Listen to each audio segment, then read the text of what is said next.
welcome back to my channel. I am Prerna and I am on a mission to make India talk about money without any taboo.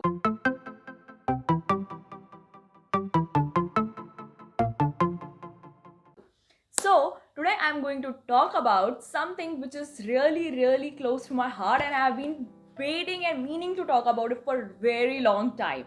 And there could not be a better occasion than an International Women's Day, which is tomorrow on 8th of March, to talk about it. So this is an entire day to celebrate women, and what to say, are we really celebrating?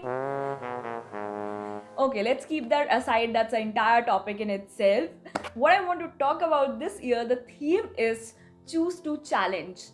And what I have chosen to challenge, what is my challenge, and I want you also to challenge to all the people, men, women, or whosoever who tells you that you are a woman and please don't indulge in a money matters. We have taken care of everything. You don't worry. Bring a cup of tea and let me handle it. Right, you have to challenge those people.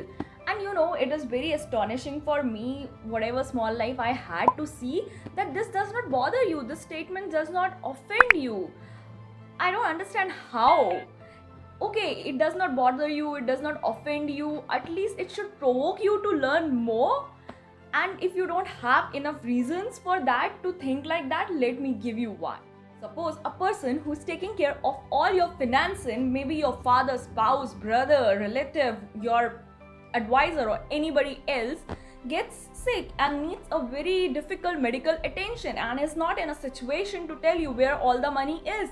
How are you planning to take care of all those medical expenses? How are you planning to take your family expenses, your child's education, your future? Have you ever thought of that? Okay, tell me, if something like this happens, God forbid, but if something like this happened, what is the first thought that comes to your mind? Where you are going to go and look for money? If this is not thought provoking, I don't know what is. So that is why today we are going to challenge all those people and we are going to learn, and I'm going to make you also learn that how to manage your money as a woman. I'm not just talking about the housewives. I have seen so many working women who do not know how to manage their finances, who have left it to their father or spouse that they will handle it. They are already doing too much. I totally agree with you, but at least you should have a basic knowledge where your money is. So this is the complete series where we will go and move ahead step by step. Today's video is just the basic which you need to do, and take it as your homework. When I come with next series, you should be ready with all this. Okay, let's begin it. So very first thing, a very basic thing, keep all the bank account details with you. Not just yours, your husband's, any business account, your children's account. Keep all those account details with you, account number, bank. If you don't want to get into the balance and the figures right away, at least keep the account numbers, their status, whether they are single, whether they are joint, whether they have a nominee or not. All these things are very important. Keep all those things with you, maybe a Xerox copy or maintain an Excel for it.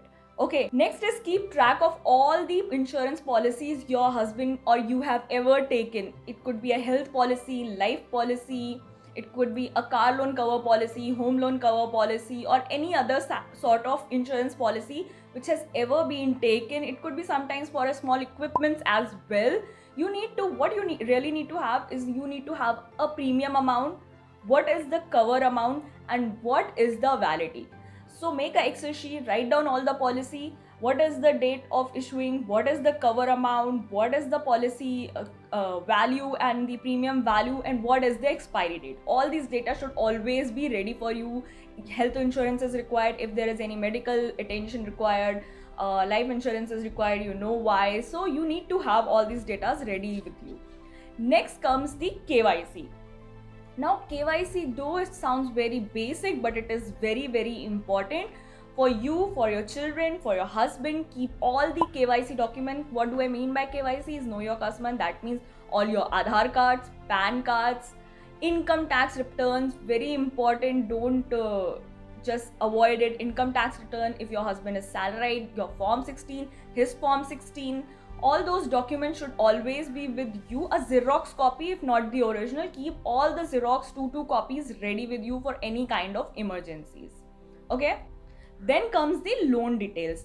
All the loans which have been taken till date by you and your family member, you should have all the details of that. I'm not just talking about home loan and car loan. Many a times it happens, you go and buy a refrigerator, a television, an air conditioner, and you swipe a Bajaj Allianz card, or you swipe a HDFC card and take all those things on EMI. So you should be aware what all items in your house or besides that are going on EMI. What is exactly an EMI you're paying every month, and for how long it is, when it is going to end. This is very important because God forbid something suddenly happens and you don't end up paying those EMIs, those items will be taken away from your home, and it is not just you being deprived of the item, it is a sort of on your self respect. People will not think good of you, and you will not definitely like that, because you are capable of paying it, and just because you were not aware, you wouldn't able to do it. So keep all loan document details with you handy somewhere in your folder, in your safe, in your Excel sheet, wherever possible.